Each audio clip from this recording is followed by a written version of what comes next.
জান্নাতে প্রবেশকারী সর্বশেষ ব্যক্তি। কিছু লোক আছে এমন যাদের জীবনে পাপও আছে আবার পুণ্যও আছে। তারা পাপের কারণে জাহান্নামে যাবে, তবে নেকামলের কারণে শাস্তি শেষে জান্নাতে প্রবেশের সুযোগ পাবে। কিয়ামতের দিন পাপের কারণে গুনাহগারদের জাহান্নামে নিক্ষেপ করা হবে, কিন্তু একটা সময় আল্লাহ তাআলা নিজ রহমতের প্রাধান্যের কারণে ঘোষণা করবেন, জাহান্নামের শাস্তি ভোগকারীদের মধ্যে যাদের সৎকর্ম রয়েছে, যাদের কপালে সেজদার চিহ্ন আছে, তাদের জাহান্নাম থেকে বের করে নিয়ে এসো।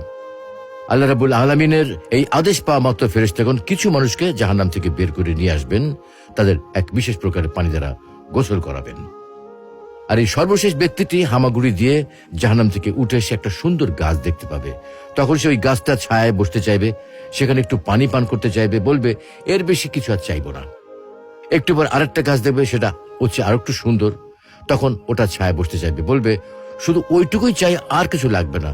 কিছুক্ষণ পরে আরো একটা গাছ দেখবে যেটা আগেরটা চেয়ে আরো বেশি সুন্দর। এবারে বলবে না না না, ওইটাই চাই, কসম খেয়ে বলছি, এরপর আমি আর কিছু চাইবো না। এইভাবে গুটি গুটি পায়ে জান্নাতের দিকে এগোতে থাকবে। কিছুক্ষণ পরে সে উঁকি দিয়ে জান্নাতের ভেতরটা একটু দেখবে, আর আল্লাহর কাছে একটুখানি সময়ের জন্য জান্নাতে প্রবেশের অনুমতি চাইবে। তখন আল্লাহ বলবেন, তুমি প্রত্যেকবারে আর কিছু না চাওয়ার অঙ্গীকার করেছো, অথচ প্রতিবারে ওয়াদা ভঙ্গ করছো। বস্তুত মাটি দিয়ে পূর্ণ হওয়া ব্যতীত আর কিছুতেই বনি আদমের পেট ভরবে না।